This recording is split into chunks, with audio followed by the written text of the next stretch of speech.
No olviden la definición de una encefalopatía hepática. Es un desorden neuropsiquiátrico que es, doctores, totalmente reversible. ¿Ya? Cuidado que vean, no vean ese detalle en la pregunta. Es reversible. Una encefalopatía hepática es reversible.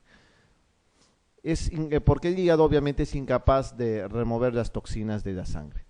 Hay varios tipos de clasificaciones, ¿no? Pero la clasificación más importante es la de Viena. Son tres tipos de encefalopatía, la A, la B y la C. Donde realmente llegamos nosotros a conocerlo es este que a ustedes les importa más, que es la asociada a cirrosis e hipertensión portal. Esa es la encefalopatía del tipo C.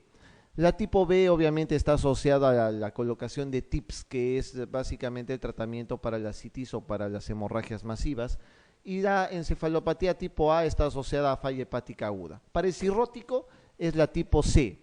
Y en esta tipo C hay otra clasificación, que es los criterios de Westhaven, que es básicamente lo que ustedes conocen como la clasificación de encefalopatía hepática en 4 grados. ¿Les van a preguntar el grado 4? No, porque es coma y es lo más fácil, entonces nunca les preguntan el grado 4. Les van a preguntar el grado 0. ¿Existirá el grado 0? Sí, doctores, sí existe el grado 0. El grado 0 se llama encefalopatía hepática mínima, ¿ya? ¿Qué significa encefalopatía hepática mínima? El paciente no tiene, puedo estar conversando con ustedes, yo puedo ver y de repente ninguno de ustedes es cirrótico, pero si le hago hacer una prueba numérica o le hago hacer una prueba de asociación de imágenes, el paciente tiene alteración para hacer pruebas de cálculo. Por ejemplo, a la doctora yo le voy a pedir, por ejemplo, que cuente, por favor, desde 100 hasta 0, de 7 en 7, de arriba hacia abajo. Empieza 100, 93, después. Ok, entonces encefalopatía hepática mínima. Como se dan cuenta, no hay ningún tipo de asociación bineuronal en este caso en la doctora.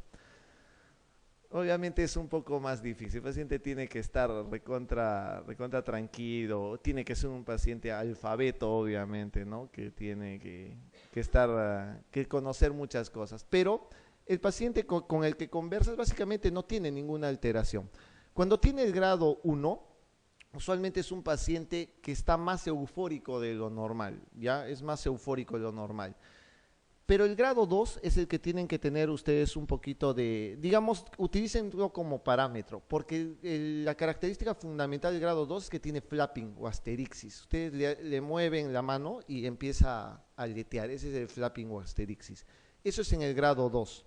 El paciente en el grado 1 puede estar eufórico, así como puede estar un poco bradisíquico, ¿no? Es decir, le pregunto, a ver, ¿cuántos hijos tiene?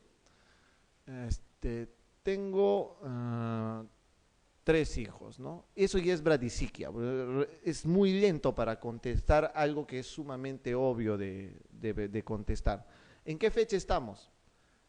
¿Qué fecha estamos, doctora?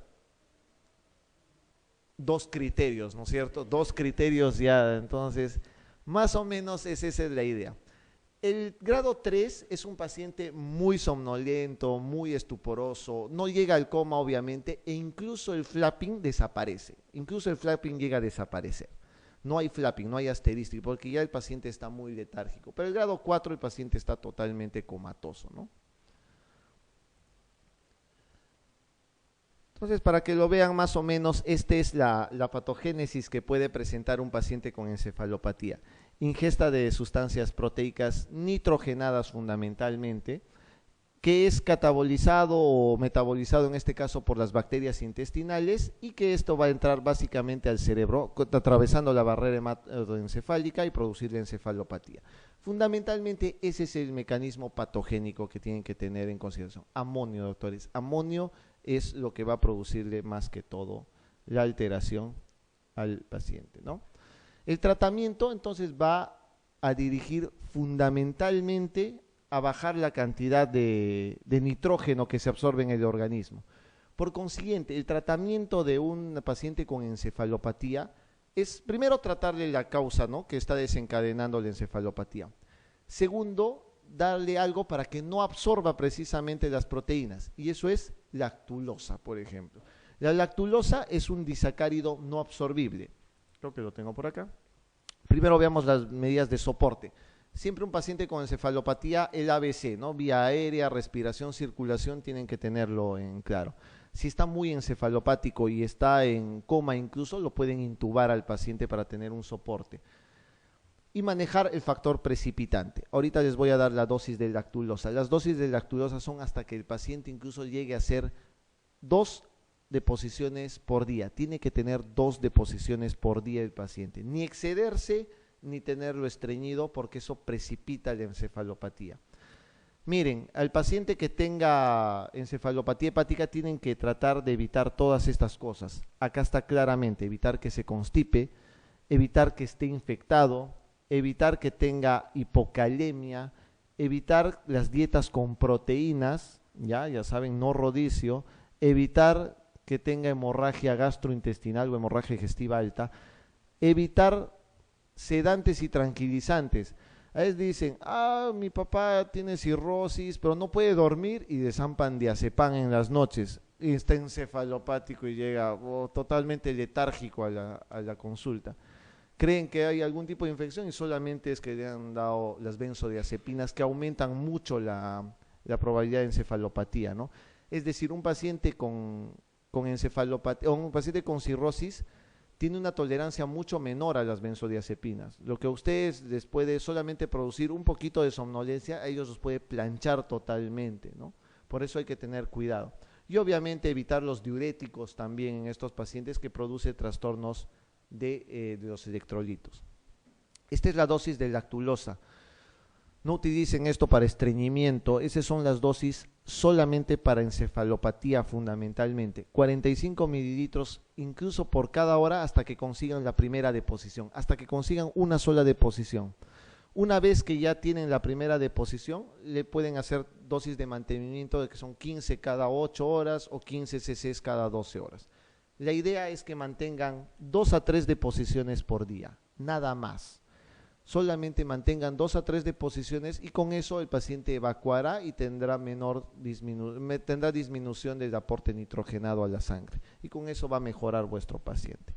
A veces le pueden hacer enemas de lactulosa, se puede hacer enemas de lactulosa también, acá tienen la forma de prepararlo. 300 mililitros en 1 litro de agua y eso le ponen al paciente vía enema. Lo pueden utilizar vía oral o vía también enemas. Estos son los antibióticos que pueden ser utilizados para encefalopatía. ¿Por qué se puede utilizar antibióticos en encefalopatía? Recuerden que las bacterias son las que degradan las proteínas y producen las sustancias nitrogenadas. Por consiguiente, darle neomicina o darle metronidazol te puede ayudar mucho a que el paciente mejore en su encefalopatía. Pero actualmente estamos utilizando esto, que se llama rifaximina. Actualmente se utiliza la rifaximina para el tratamiento de encefalopatía hepática, así que cuidado que eso puede ser pregunta en los exámenes actualmente, porque son cosas bastante nuevas, no tan nuevas porque ya tiene hasta un par de años, 2 o 3 años de uso y ahora está muy difundido eso, ¿no? Aquí tienen la dosis, o 550 2 veces al día o 400 3 veces al día, ¿no? Y han visto que ha mejorado, ¿no? la efectividad, y la efectividad es incluso superior a la lactulosa en uno de los metaanálisis en sí. Entonces, a tener en consideración que la rifaximina es un antibiótico que no es absorbible en el intestino, por eso que funciona para poder matar a las bacterias y no se produzca la degradación nitrogenada en este caso. Hay otras terapias que no están muy difundidas, que son flumazenil, la L-ornitina, el zinc o los aminoácidos de cadena ramificada. Estos sí están en estudio, algunos tienen buen efecto, pero no están muy consensados. Esto no les van a preguntar, está difícil de que les pregunten esto. Más que todo hay que tener ya consideración con lactulosa y rifaximina. El manejo nutricional, doctores, es cierto. El hecho de que el paciente no debas dar dieta hiperproteica no implica que le tengas que dar una dieta hipoproteica, porque el paciente cirrótico usualmente es un paciente con emaciación, es decir, es un paciente que se va desnutriendo poco a poco. Por consiguiente, las dietas tienen que ser normoproteicas, ni hiperproteica ni hipoproteica, tiene que ser normoproteica en este caso, ¿ya? Pregunta 17. ¿Cuál de los siguientes factores puede desencadenar encefalopatía hepática en un paciente cirrótico? Fácil, a ver.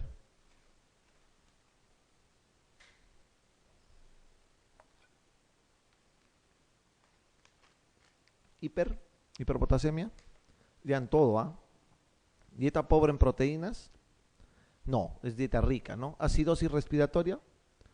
No. Tratamiento con diuréticos. El tratamiento con diuréticos. La sobrecarga hídrica, no. Acá, mucho cuidado con la hiperpotasemia. Usualmente el que produce es la hipopotasemia, hipocalemia, hipopotasemia o hipocalemia. Y el tratamiento con diurético de asa, ¿cuál es el diurético de asa? La furosemida, ¿no es cierto? La furosemida, ¿qué produce? ¿Qué produce? Hipocalemia. Usualmente produce hipocalemia, ¿no es cierto? Y eso es lo más importante. Por eso es que se utiliza un ahorrador de potasio que es la espironolactona para tratar de contrarrestar esto, ¿no? Importante para eso. Entonces acá la respuesta es la D. Pregunta 18. En nuestro medio, ¿cuál es la causa más frecuente de hipertensión portal prehepática? Hipertensión portal prehepática. ¿Han visto esquistosomiasis? No, nadie ha visto. Yo no he visto nunca una esquistosomiasis. Fístula arteriovenosa, no. Trombosis esplenoportal. Hipertensión portal idiopática, eso no es lo más frecuente. Nunca lo idiopático es lo más frecuente. Membranas congénitas en la porta, tranca. Creo que la respuesta está cantada. Cualquier trombosis portal es causa de hipertensión portal prehepática. Es la causa más frecuente de hipertensión portal en niños, por ejemplo, la trombosis portal. ¿Por qué? Nacen en el campo, les cortan con teja el cordón umbilical y por ahí hacen su trombo a partir de la vena umbilical y llega a la porta y eso puede producir. El cateterismo umbilical, por ejemplo, que se hace en hospitales común y corriente en los niños, pueden producir trombosis portal y eso a la larga se convierte en una cirrosis, ¿no? Puede ser causa, ¿no? Uno no tiene que ser alcohólico para tener cirrosis, sino simplemente haber tenido la mala suerte de tener ya una trombosis portal por cualquier cosa, ¿no? Esto es para que vean nada más. El mayor aporte, ya saben, de sanguíneo al hígado, ¿quién lo da? ¿Qué arteria? ¿Qué arteria es la que da el mayor aporte sanguíneo al hígado? El 70% de la sangre oxigenada se da, ¿por quién? Por la vena porta, no por ninguna arteria, ¿no? Por la vena porta. El 70% de la sangre oxigenada o sangre arterial, digamos, entre comillas, en este caso lo da la vena porta, no la arteria hepática, que es la segunda, ¿no? Entonces, la trombosis portal obviamente va a producir un problema de hipertensión acá y producir la cirrosis finalmente. Pregunta 19. Esta pregunta creo que ya ni la hacen porque es tan trillada. Es la pregunta del cansancio. Esta pregunta habré visto si quieren 10 exámenes consecutivos igualita. A ver, respondan. ¿Cuál es la tríada de Charcot?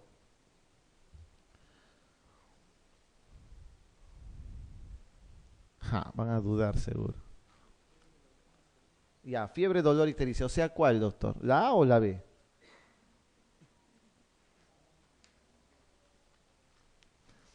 Buena pregunta. Pues siempre es fiebre, dolor, ictericia. Eso sí tienen que tenerlo claro. El tríada de Charcot es semejante a colangitis. Y acá, bueno, ya viene con truco la pregunta, ¿no? Si es fiebre persistente o es fiebre en picos. Generalmente es fiebre en picos, ¿no? Y la fiebre en picos es la que da generalmente una característica de la tríada de Charcot. Es una pregunta recontra trillada. No olviden esto, miren, vesícula, conducto cístico y piedras en el colédoco, eso es coledocolitiasis. Si hay una éstasis acá, obviamente se puede infectar y eso produce lo que llamamos colangitis, ¿no? La colangitis es la infección e inflamación de lo que son las vías biliares en este caso, eso es la colangitis. La causa más frecuente, no lo olviden, coledocolitiasis. El 85% de causas de colangitis son cálculos en el colédoco. El otro 15% lo pueden dar neoplasias, parásitos, estenosis, pancreatitis, iatrogenias, lo que ustedes quieran. Pero el 85% con fines para el examen son las coledocolitiasis. No olviden esto, la triada de Charcot, fiebre, dolor, ictericia. Y no olviden el otro nombre que es la pentada de Reynolds. La pentada de Reynolds es fiebre, dolor, ictericia, pero se asocia a shock y asocia a encefalopatía o alteración de la conciencia. Cuidado que encuentren encefalopatía y se asusten. Hay alteración de la conciencia también como sinónimo de esto, ¿ya? Pentada de Reynolds. Pregunta 20. ¿Cuál sería su diagnóstico ante un paciente ictérico sin dolor abdominal al que se le palpa una masa en el punto cístico, que tiene coluria y que tiene acolia? A ver, doctores, ¿qué es? ¿Cuál? ¿Carcinoma de cabeza de páncreas? ¿Por qué? Porque no hay dolor, ¿ya? ¿Y la masa palpable qué es? ¿Cómo se llama la masa palpable? Estoy de acuerdo con ustedes. No dolor, ictericia y colestasis, coluria, colia, es una neoplasia a ojo cerrado, ¿no es cierto? Para fines del examen. ¿Y cómo se llama la vesícula palpable? Ese punto o masa palpable en hipocondrio derecho, Courvoisier-Terrier. El nombre es pregunta de examen. Ojo, el nombre de Courvoisier-Terrier se llama, el otro nombre es vesícula palpable. Y cuidado que marquen que el Courvoisier-Terrier, al llamarse vesícula palpable, sea por cáncer de vesícula, más frecuentemente. Lo más frecuente es cáncer de cabeza de páncreas, ¿ya? Tengan cuidado. Esa es una pregunta de examen también, que me había olvidado ponerla, quería ponerle y seguramente lo olvidé. Entonces, es una pregunta en la cual dice, el síndrome de Courvoisier-Terrier o vesícula palpable es más frecuentemente visto en... La A le ponen cáncer de vesícula, como ponen vesícula palpable, felices marcan cáncer de vesícula, y la respuesta es cáncer de cabeza de páncreas, ¿ya? Muy bien, la respuesta es acá, la C. Algunas palabritas en cáncer de páncreas, corto nada más. Usualmente es en varones un poquito más frecuente que en mujeres. La raza negra es mucho más frecuente que sea alterada, aunque en blancos también existe, y acá tenemos un montón de cáncer de cabeza de páncreas, y usualmente la edad es de 45 años. Usualmente más. Hay que tener en consideración esto que es importante, que es el cigarro. El tabaco es uno de los factores más frecuentemente encontrados en los pacientes que tienen cáncer de páncreas. Entonces, los pacientes que fuman tienen un riesgo bien incrementado. Hay algunos que son desconocidos, pero el 30% es por cigarro, y ténganlo muy en consideración eso. Localización. ¿Dónde es más frecuente? No lo olviden, cabeza de páncreas. Del 60 al 70% la localización del tumor es más frecuente en cabeza. Luego sigue la cola y digamos el tercer lugar lo ocupa el cuerpo. Cabeza, cola y cuerpo, en ese orden, ¿ya? Cabeza 60-70%. ¿Cuál es el tipo histológico más frecuente de cabeza de páncreas? Adenocarcinoma. El 90% son adenocarcinomas.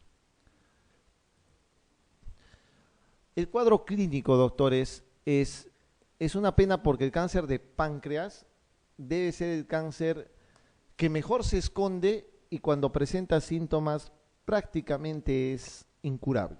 Prácticamente es incurable. Hay que tener suerte para hacer un diagnóstico realmente temprano del cáncer de páncreas, porque muchas veces no da síntomas, y si tiene algo es básicamente dolor abdominal y pérdida de peso. Un paciente con dolor abdominal crónico, que no ceda con nada, que tenga todas las pruebas normales, tienen que hacerle una tomografía para descartar un cáncer de cabeza de páncreas, de todas maneras.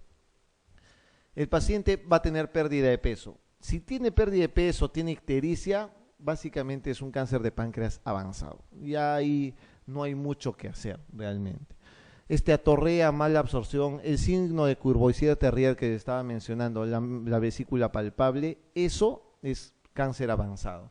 Diabetes también, y el signo de Trousseau, que son signos mucho más raros, ni siquiera preguntados, son considerados básicamente como signos de indirectos ya de un cáncer de cabeza de páncreas que está avanzado. Doctores, tengan en consideración entonces, dolor abdominal es lo que tienen que tener en consideración como más frecuente. ¿Dónde se oculta más el cáncer de cabeza, el cáncer de páncreas? Cuando es en cuerpo y cola.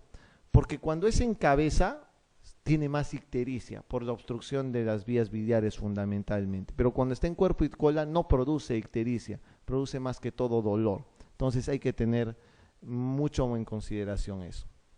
El diagnóstico, como les he dicho, usualmente es tardío, pero pueden hacerlo con lo que ustedes quieran. Tomografía, CEPRE, endoscopía, colangioresonancia, tomografía por definición de positrones, marcadores tumorales, lo que ustedes quieran pueden utilizar. Pero tempranamente no existe todavía el screening para esto, ¿ya? Miren acá tienen, ¿qué es esto? Una vesícula, ¿no? Grandota, pero acá van a ver precisamente un Wirsum que está ya dilatado y en esta zona está básicamente el involucramiento ya de la arteria en este caso, ¿no? De la mesentérica, ¿no? Y acá el cáncer de cabeza de páncreas, ¿no? Fundamentalmente, básicamente el diagnóstico es imagenológico en este caso. El tratamiento, el 15% solo llegan a cirugías y creo que en el Perú es mucho menos, para serles franco. Quimioterapia y radioterapia se puede dar y procedimientos paliativos, pero es un poco difícil si no se tiene acceso a los servicios de salud adecuados, ¿no? Si encuentras un cáncer de cabeza de páncreas, pregunta de examen, ¿qué tipo de cirugía le debes de hacer?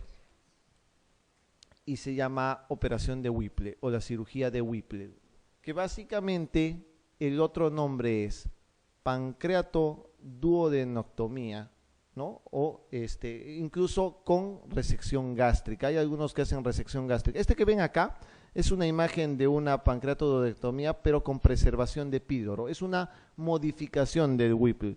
El Whipple original es gastrectomía con pancreatoduodenectomía fundamentalmente, ¿ya? Gastrectomía distal. Es una operación bien radical, bien pesada. No olviden Whipple entonces para eso. El pronóstico, miren, triste, ¿no? El pronóstico es la sobrevida a los 5 años, solo el 5%, realmente, y en los mejores lugares todavía, ¿no? Realmente es difícil. Una vez que tras cirugía realmente también empieza a decaer la sobrevida de eso. La supervivencia es entre 10 y 20 meses una vez hecho el diagnóstico. Pasemos a un tema que es recontra preguntado y actualmente en una evolución muy marcada en cuanto a criterios. Les voy a hacer unas salvedades en los criterios actuales porque no creo que para el examen utilicen los nuevos criterios porque va a haber modificaciones prontamente en las guías de manejo de pancreatitis, así que les voy a dar solamente las salvedades y les voy a decir lo que actualmente se maneja en las guías y lo que probablemente se modifique pronto. Primero, esto es algo que no varía. ¿Cuál es la causa más frecuente de pancreatitis en el Perú? Gracias a esta pregunta ingresó en el examen cuando yo digo, esta es una pregunta de mi examen todavía, del 2007. Infallable, ¿no? Para mí por lo menos era infallable eso. ¿Cuál es? Dito, ¿no? Siempre. Los cálculos es la primera causa de pancreatitis en Perú y en cualquier lugar del mundo realmente, ¿no? Y segundo puesto va definitivamente el alcohol. La pancreatitis es cualquier inflamación del páncreas en este caso, ¿no? Y aquí tienen las causas.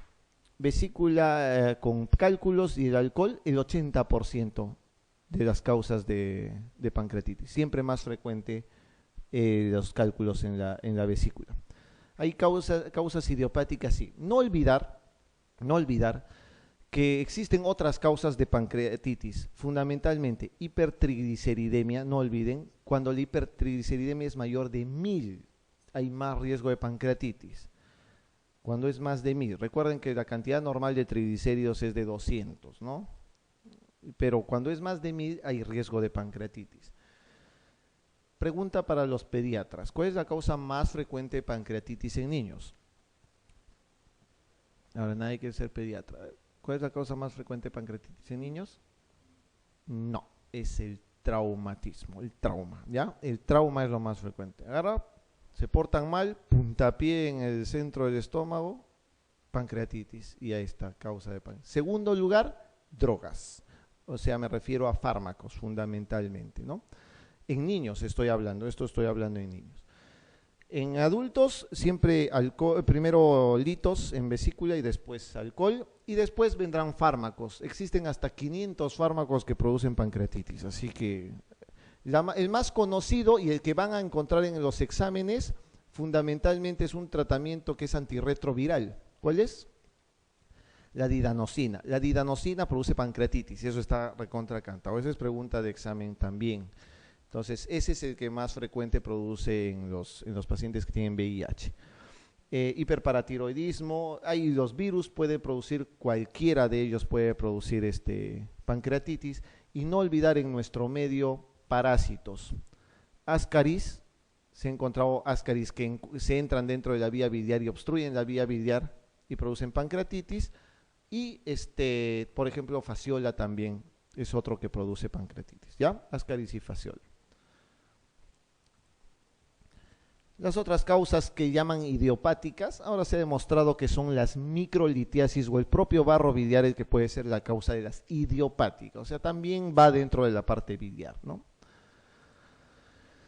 Ok, la clasificación hasta las guías anteriores es esta que ustedes ven. Se clasifica en pancreatitis aguda leve y severa. Actualmente, en estos meses, están saliendo revisiones donde se está proponiendo hacer clasificación de pancreatitis en 3, en leve, en moderada y en severa, ¿ya?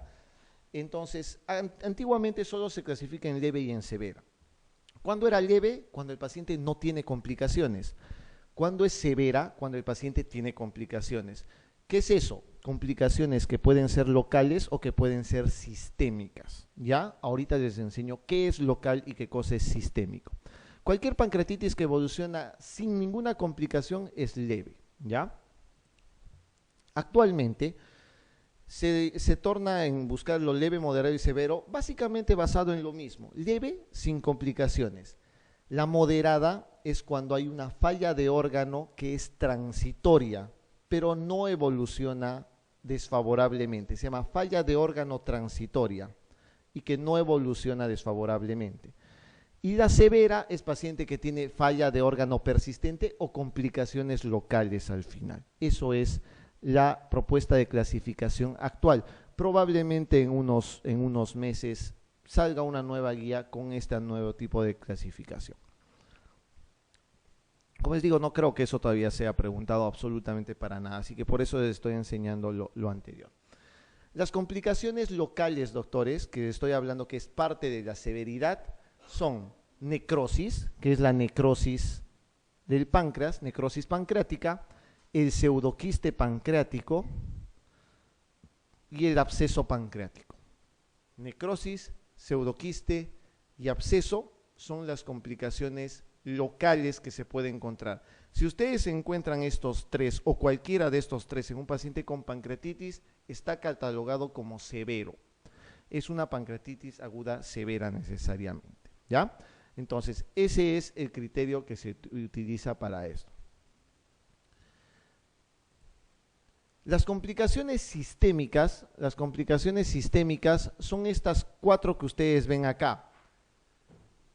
Primero, puede haber un shock, que es la falla circulatoria fundamentalmente, que es la presión arterial sistólica menos de 90. O la creatinina cuando está mayor de 2 es una falla renal.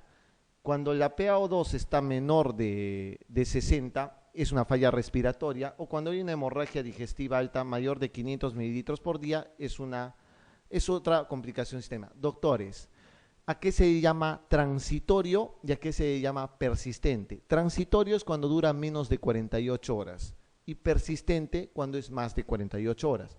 Por consiguiente, las complicaciones sistémicas mayor de 48 horas están catalogadas como una pancreatitis severa, por más que haya o no haya complicaciones locales. Y ahora la clasificación, obviamente, de la moderada va a ser cuando encuentren esto, pero dure menos de 48 horas. Esa es nada más la mayor modificación que se hace. Los criterios de pancreatitis, esto no va a cambiar y esto sí tienen que aprender. ¿Cómo se hace el diagnóstico de pancreatitis? Tres formas: clínico, laboratorial e imagenológico. Son los tres criterios. Clínico es el dolor abdominal en banda, en cinturón, epigástrico generalmente y que se irradia a espalda. Pero que encuentren ese dolor típico solamente es en el 50% de los casos. Pero generalmente es un dolor que tiene que estar presente. Es un criterio diagnóstico, el dolor. Segundo es el criterio laboratorial. Doctores, tienen que tener amilasa o lipasa mayor de 3 veces el valor normal.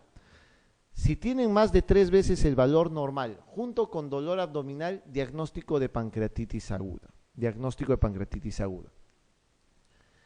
El diagnóstico imagenológico, por favor, no se hace con ecografía.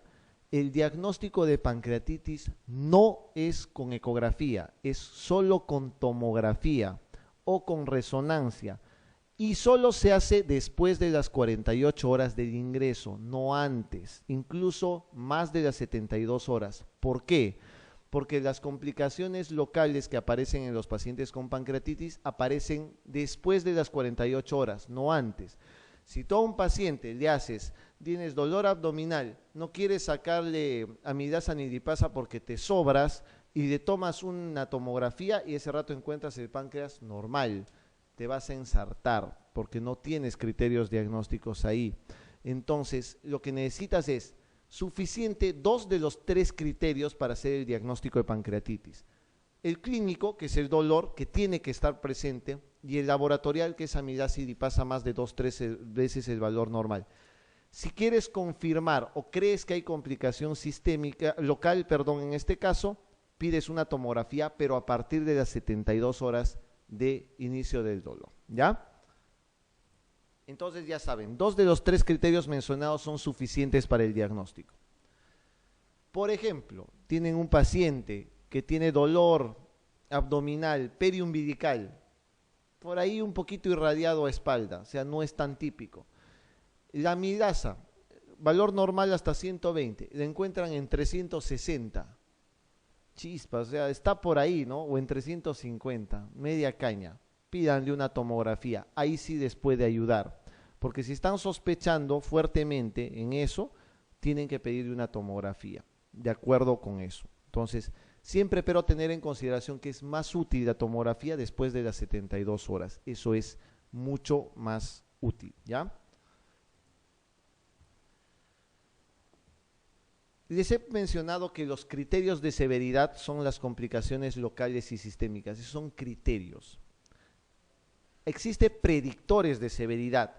Por favor, no confundan, y eso siempre les digo y siempre les menciono a mis alumnos, en la universidad, en el residentado, en las academias pre, el Ransom, el Apache no son criterios de severidad, son solo predictores de severidad. ¿Qué quiere decir un predictor? Que con esos criterios que tienen ahí de Ransom, ustedes pueden predecir si el paciente va a evolucionar una pancreatitis leve o una pancreatitis severa. Es solamente para predecir. E incluso ninguno de los criterios ha llegado a tener una factibilidad o una exactitud del 100%. Siempre tienen errores. El criterio de Ransom, doctores, apréndanse los 5 criterios de Ransom. Por lo menos estos 5 de acá, de ingreso. Es una pregunta recontra trillada de los exámenes de residentado. Preguntan lo mismo todos los años y siempre se caen en lo mismo. Estos son los valores que son inmodificables, ¿ya? Edad mayor de 55, leucocitos mayores de 16.000, glucosa más de 200, DHL o lactato de deshidrogenasa más de 350 y TGO mayor de 250. Cuidado que no digan AST, no hay TGO, mancan en el examen. Esas cositas ténganle mucho en consideración. A las 48 horas también hay criterios, pero son mucho menos preguntados y son muy poco útiles. Cuando 3 de estos 5 están presentes en el momento del ingreso en un paciente con pancreatitis, la probabilidad de que haya pancreatitis severa es alta.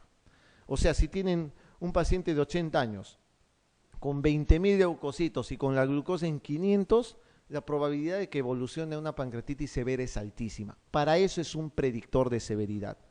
Pero si es una paciente joven, 22 años, sin leucocitosis, sin glucosa elevada, sin DHL elevados, con TGO normal, la probabilidad de que evolucione una severidad es baja.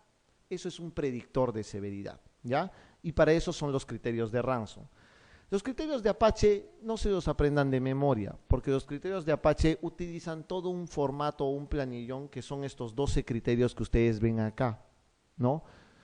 Y utilizan obviamente un puntaje que va desde +4 hasta +4, evolucionando de acuerdo a la cantidad. No les van a preguntar. ¿Qué les pueden preguntar? El puntaje. Cuando ustedes tienen un Apache mayor de 8 puntos, la probabilidad de que haya pancreatitis severa es alta, ¿no? Igual que Ranson mayor de 3. Apache mayor de 8 entonces. Estos son los nuevos criterios. Esto recién desde hace 2 o 3 años, para los que no han estado en la práctica hospitalaria adecuadamente, estos son los nuevos predictores de severidad. El BISAP. El BISAP utiliza simplemente el acrónimo de B, que es del BUN, que es del nitrógeno ureico, mayor de 25. El I, que es impairment del estado mental, o sea, deterioro del estado mental, que es básicamente hacer escala de Glasgow nada más. El S, que es del SIRS, síndrome de respuesta inflamatoria sistémica. El A, que es de edad mayor de 60 años, y el P, que es de fusión pleural. Igualito que en el Ranson, más de 3 puntos de los 5 que encuentran acá es un predictor que ha sido utilizado como predictor de mortalidad inicialmente y que se ha estudiado como predictor de severidad actualmente. Inicialmente el BISAP se ha creado como un predictor de mortalidad. Miren, cuando tenía 3 puntos la mortalidad era aproximadamente 5%, cuando tenía 4 puntos 12.7%. Y cuando tenía 5 puntos la mortalidad era 22%. Eso es el BISAP. Para eso sirve, como un predictor de mortalidad.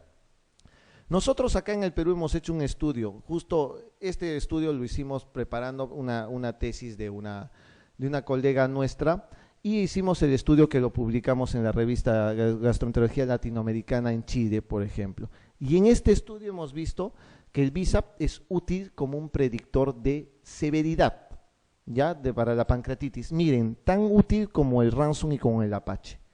Es igual, vean las 3 líneas de Ranson, Apache y BISAP, y ambos, y los 3 en este caso, tienen una predicción de severidad muy parecida, ¿no? Una predicción de severidad muy parecida. Entonces, son 3 criterios que se pueden utilizar como predictores de severidad. Actualmente, cuidado que les pregunten BISAP sobre todos los criterios que tienen ahí, ¿ya? Porque eso está muy, muy desarrollado actualmente.